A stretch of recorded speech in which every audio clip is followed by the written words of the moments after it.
రావచ్చు. అలాగే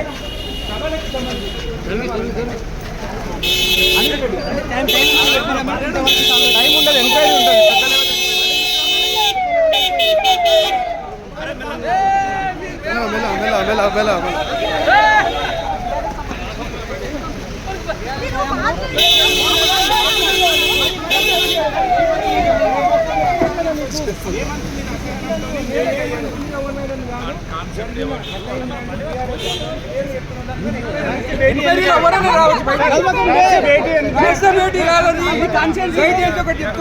దండం పెట్టి చెప్తాను. రాయలసీమ భేటీ కాదు. రాయలసీమ భేటీ అంటే ఎక్కడ ఫామ్ హౌస్ పోయి కూర్చుంటారు. ఊరు సెంటర్ ఒకరు కూర్చోరు. ఊర్లో సెంటర్ భోజనం కింద కూర్చొని తిన్నాము.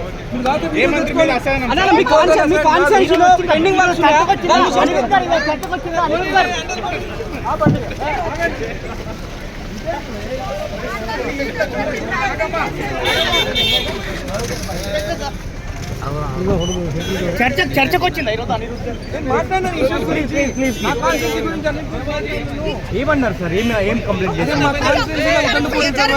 రేట్ ఇంక్రీజ్ చేయాలని అడిగినాను. దాని తర్వాత గత బీఆర్ఎస్ గవర్నమెంట్ లో కొన్ని వందల ఎకరాలు నా కాన్స్టిట్యూన్సీ అసైన్డ్ ల్యాండ్స్ అంటే ల్యాండ్స్ డిక్లేర్ చేసి చేసుకున్నారు. దానిపైన క్లియర్ గా ఎంక్వైరీ చేయాలని చెప్పినారు. ఎవరు చేస్తున్నారు? పట్టాలు ఎవరు చేస్తున్నారు? నేను పేరు ఒకటి చెప్పలేదు. ఎంక్వైరీ చేస్తే ఎంక్వైరీలో ఎవరు ఉన్నారు అనేది, బీఆర్ఎస్ ప్రభుత్వంలో ఎవరు ఉన్నారు అనేది, ఎవరిపైన రిజిస్ట్రేషన్ అనేది అన్ని బయటపడలేదు. పాత గవర్నమెంట్ గురించి చెప్పినాను నేను. పాత గురించి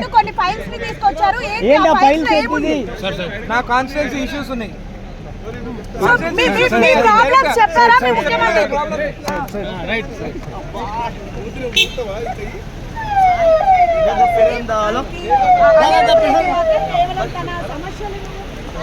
ఉక్కిరి బిక్కిరి చేస్తున్నారు.